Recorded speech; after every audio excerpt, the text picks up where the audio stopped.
지난번에 영상 찍었던 그 신축 물건 관련돼서 권리기준 산정일에 대해서 배웠었는데요. 그거에 관련된 법률적 근거 간단하게 보도록 하겠습니다. 지난 시간에 봤던 우리가 이제 그 권리 산정일에 대한 법률적 근거입니다. 일단 재개발이기 때문에 도시 및 주거환경 정비법을 가지고 왔습니다. 가지고 왔죠? 내가 지금 대리님한테 줬죠? 네. 한번 읽어보세요. 동그라미 1번.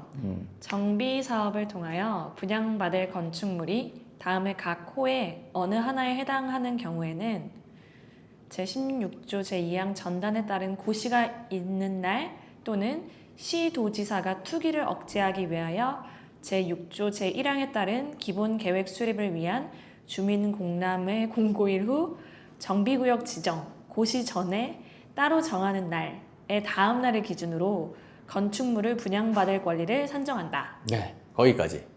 자, 그럼 다시요. 주택 등 건축물을 분양받은 권리의 산정 기준일. 우리가 이제 동그라미 일이라고 읽지 않고요. 네. 보통 보면 그 다음 밑에 보면 다음 각호라고 돼 있죠. 네. 여기서 동그라미 일을 자, 여기 앞에 보면 뭐라고 돼 있어요? 제 77조라고 하는 거고요. 이 동그라미 일을 항이라고 합니다. 1항, 그 다음에 밑에 써져 있는 거를 각호를 호.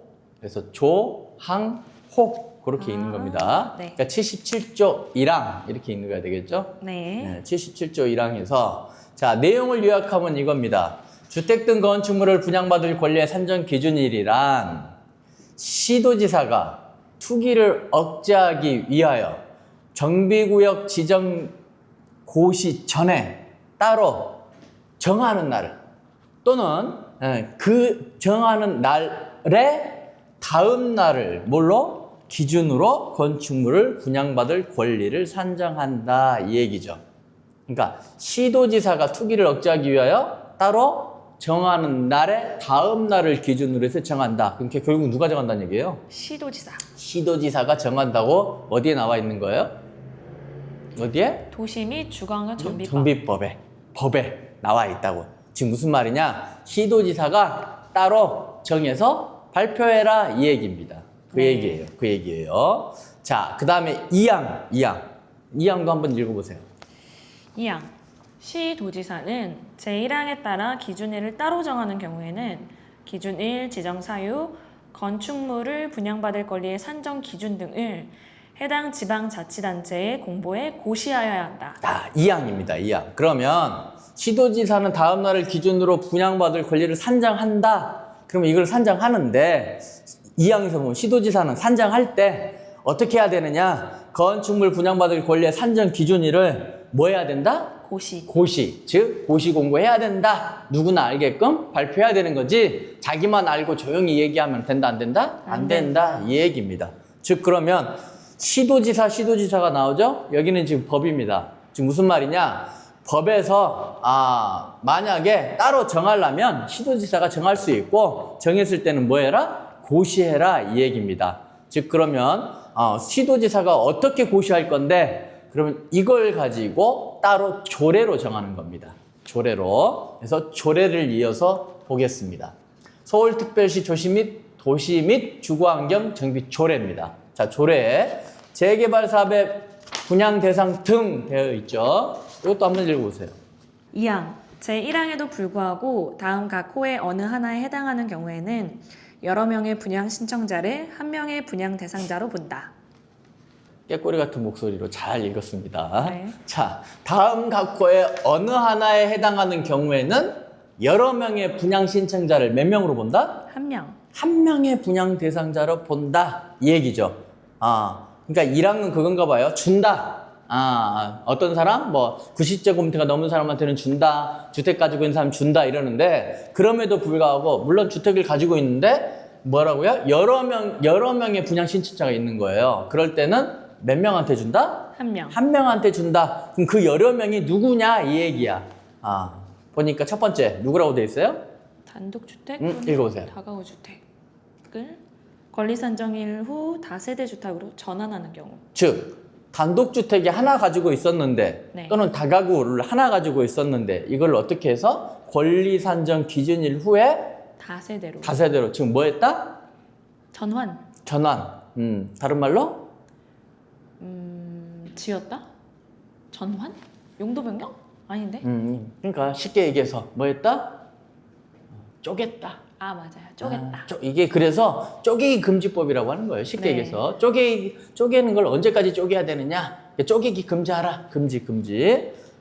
그 다음에 4호 읽어보세요. 4호.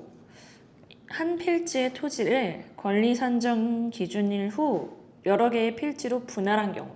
그렇죠. 지금 무슨 말이냐? 한 필지, 토지가 내가 200평이 있었는데 90제곱미터 이상이면 주니까 여러 개로 나눠가지고 200제곱미터인데 뭐 3개로 나눠가지고 2개로 나눠가지고 2개 달라 이런 거 된다 안 된다? 안 된다. 안 된다. 이 얘기죠.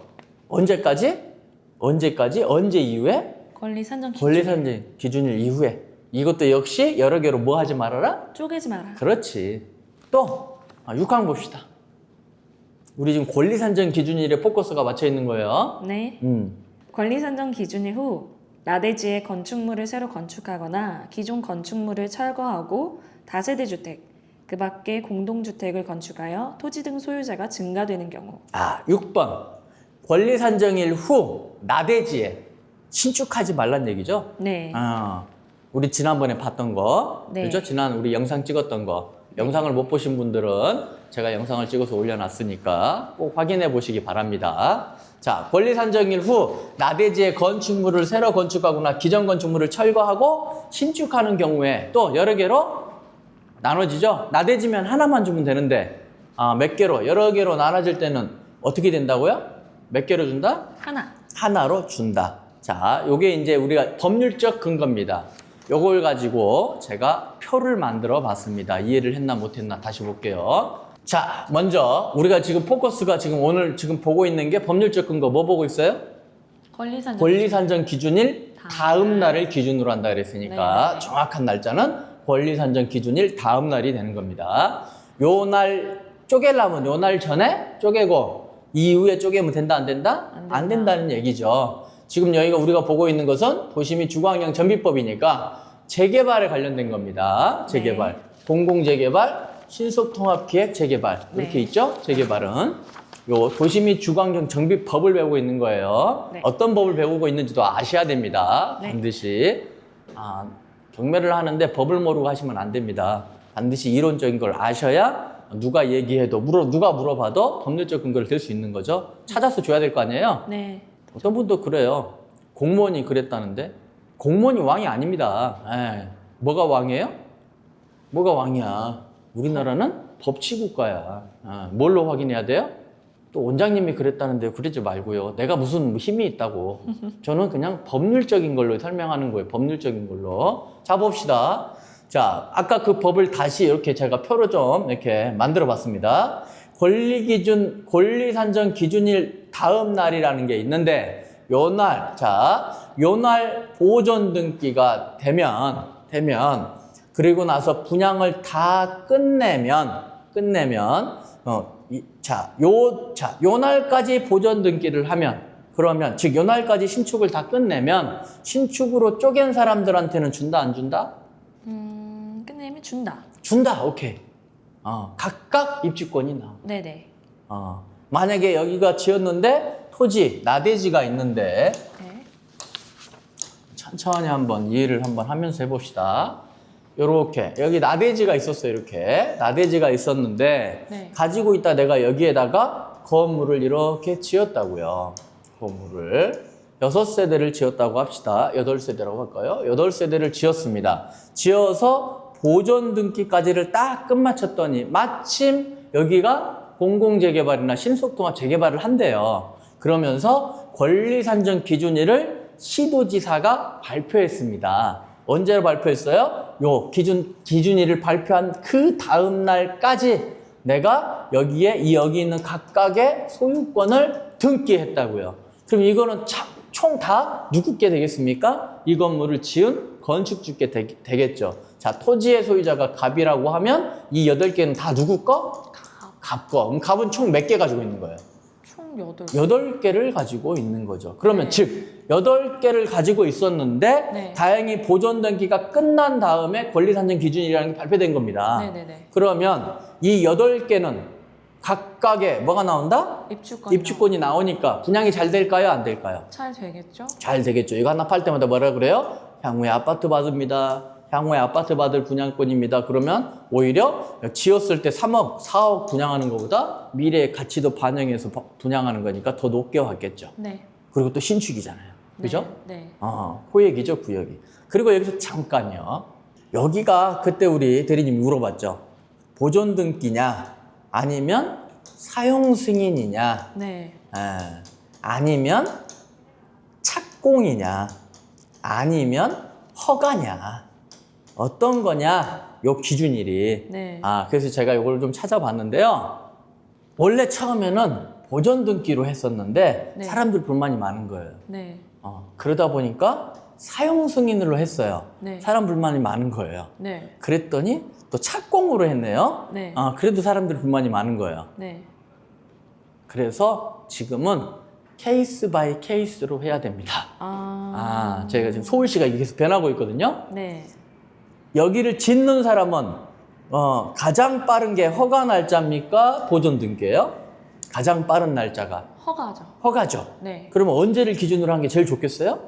허가도 해주면 제일 좋겠죠. 네. 근데 보존 등기일로 하다 보니까 이거를 여기가 재개발되거나 신통되는 걸 모르고 건축 허가를 봐서 짓는 선의의 피해자가 생길 거 아니에요. 네네네. 몰랐는데 네. 여기를 소급하다 보니까 그러다 보니까 알면 모르겠지만 네. 알고 하면 당연히 안 주겠지만 모르고 했는데 오늘 발표했는데 오늘 지금 현재 25년인데 23년으로 한다 이래버리면 24년에 건물 짓는 사람들은 지을 때 몰랐잖아요. 네. 억울하다 이거지.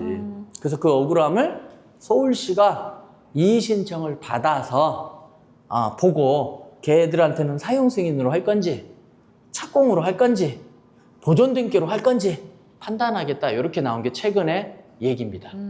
그래서 제가 말씀드리는 게 무조건 보존 등기다, 사용 승인이다 이렇게 얘기하기가 조금 어려워요. 네. 얼마 전에도 보니까 사용 승인으로 바뀌었더라고요. 몇 군데 지역은. 네. 그래서 이거는 각 구역마다 좀 찾아보시기 바랍니다. 구역마다 보존 등기인지 이런 것들은 궁금하시면 서울시에 전화해 보시면 됩니다. 서울시에 전화해서 여기가 몇 구역인데 권리 산정이지 언제입니까? 이렇게 정확하게 물어보셔야 됩니다. 물어보시고 그다음에 하나 더요. 그럼 여기는 신축인데 사용 승인으로 정합니까? 보존 등기로 정합니까? 물어보시라고. 서울시 지침이 있으니까요. 그렇게 물어보면 자기들이 찾아서 알려줄 겁니다. 그래서 저희는 그냥 보존 등기로 합시다. 가장 늦는 거. 그러면 우리 입장에서 투자하는데 괜히 이런 데 허가로 했다가 보존 등기면은 위험하니까. 네. 그죠? 우리는 그냥 보존 등기라고 하면 위험할 일은 없겠죠. 네. 보존 등기까지 다 끝난 신축을 입찰하면 문제가 없겠죠. 네, 그렇죠. 그래서 보존 등기로 보고 일단 영상은 찍겠습니다. 자, 보존 등기입니다. 됐죠? 이제 보존 등기에 대한 내용. 자, 이어서 봅니다.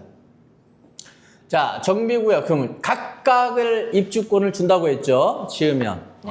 그 얘기잖아요, 그 얘기. 네. 자, 그런데 다시요. 권리 산정 기준일 다음 날이 있는데 보존 등기를 다음 날이 넘어서 했다. 네. 그러면 구역에서 분양을 다 했어요. 네. 다 했으면 몇 개 준다? 하나.